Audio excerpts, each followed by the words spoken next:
Hey all. So here we have the Christmas War, and I'm starting on path 8 here, which makes this Kindred kind of a nothing placement, basically a path splitter. Number of different options that we could have used. I decided to bring Photon both because she's ascended, and because she'll handle Terrax decently well after this, and therefore I probably won't have to bother healing up um, Werewolf later, which I would have if I had used him for Terrax. So, not a necessarily ideal Kindred counter, but definitely handles him, as you can see here. Accidentally go into pure light form there while baiting out the heavy. I think I'm now realizing that's probably how this happened last war when I did this, but that's okay. Because this is a path fight, it's almost easier to be using the smaller Furies here because I find that it actually makes the root timing more predictable when I'm not doing as much damage. So while I will admit that was an accident, it actually worked out pretty well for us. Moving on to Terrax, like I said, the class advantage counter would be Werewolf, and really we could have used Hulkling as well. But since we don't have another Photon fight and she does have energy resistance, I figured it was simpler to just go ahead and use her here. Terrax is going to be gaining a fair number of Furies because when he gains either enough of the Furies from the nodes or the Indestructibles from throwing specials, he will start gaining those Fury passives. That's just something that we know and are going to be prepared for. But as long as we are careful, don't try and over trust his aggression and play into intercepts or something, is going to be totally fine.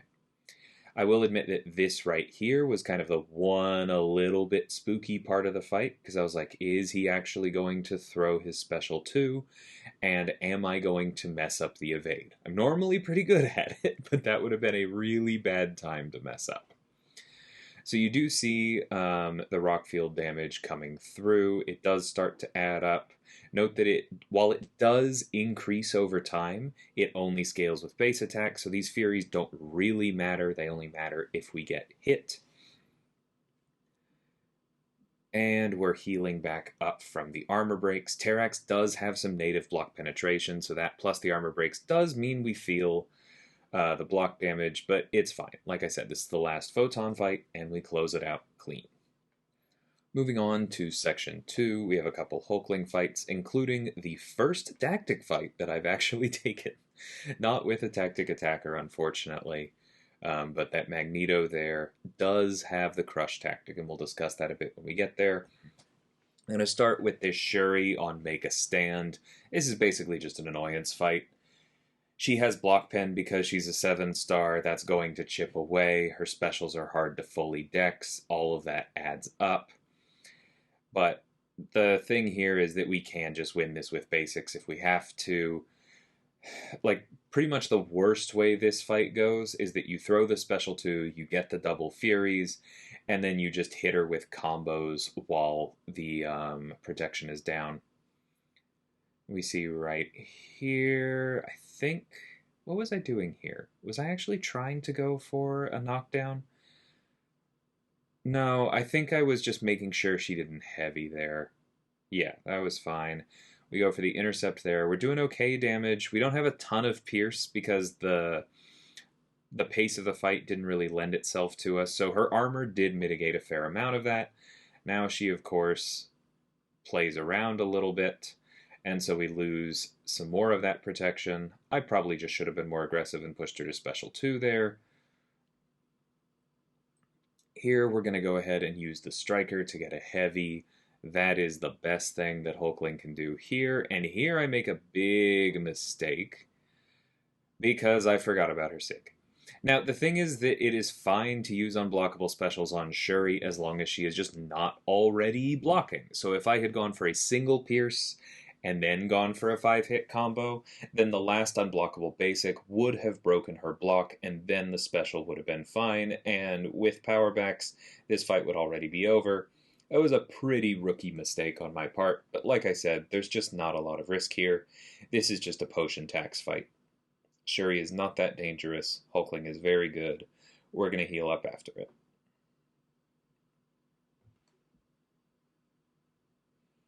And here we go. Before the protection goes down, we are done. Nicely timed crits, but would have been fine even without them. Moving on to Magneto. Like we said, he is tactic, so we are going to have the Daunted. If he throws special attacks, they probably will be unblockable, and we will definitely be rooted. That is definitely going to make things a little bit trickier, because even though Hulkling has regen with the Daunted, Magneto's Special 2 can probably just one-shot us, and then you can't regen it back, right? So we have to be careful of that. The Special 1 has that little hit at the start of it that could catch us off guard. And so what you're seeing me do here is just play Hulkling as carefully and as slowly as possible, parrying a lot, hitting into block, not really focusing on gaining a lot of aptitudes, because I'm just trying to convert as many buffs as I can. That's the purpose of those bulwarks there, to just give us bursts of power on block more than anything else. We wait for what feels like a stable block, we go unblockable, and we close it out. Power backs coming in extremely clutch, and he never throws a special. Takes a little bit more patience than standard Hulkling play, but extremely effective, and you can line things up with the Striker and the Heavy, as you saw there, to basically completely shut down the AI. And then we move on to Maestro. I took a bit of a break before this one to practice, make sure that I was comfortable again with his animations, mainly with getting the heavy counters down, because we want to delay things. But you are going to see a pretty dramatic mistake here early on, because one thing that I forgot to account for was that when I go to Hal, you're going to see it right here, and then out of sheer instinct, I try and make sure that I don't get hit as I'm going to Hal. And there it is again, just sheer instinct going, oh, he's going to hit me, I should block. I accidentally parried him twice in a row, and we were all the way down to 18% while he was still at 94%. He has his radiation up, he's about to go into Superior Rage. I am spooked beyond all spook right now.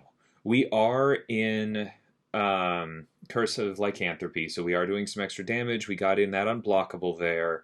We're trying to knock him down. I make a mistake here because I misunderstood the polka dot power. I think I was just acting as though I was going to gain normal power from a landed hit through a special 1 instead of a special 2. That was very scary. Here's a rooted special 1. If I had blocked even one hit of that, I'd probably just lose. And then we're going to step back into this special, or close enough. That's going to help. We are running power back boosts, thank God. We're going to use the Striker here, and that is going to take him over 2 bars. He's not in Superior Rage, doesn't have Glancing Up yet, so this is easily dexed, and then we close it out with another special 2. And I managed to salvage the worst opening to a fight that I can remember in quite some time. Don't give up! I'm glad Maestro kept his same animations. I probably would have died. I was definitely, I was shaking after that fight. Definitely pulled on some old muscle memory. But Werewolf is very good. I'm glad I got him as a 7-star, and I've been enjoying that. Anyway, hope y'all enjoyed this. Merry Christmas to all who separate. Happy holidays to any who got breaks. And until next time, thank you so much for watching, and take care.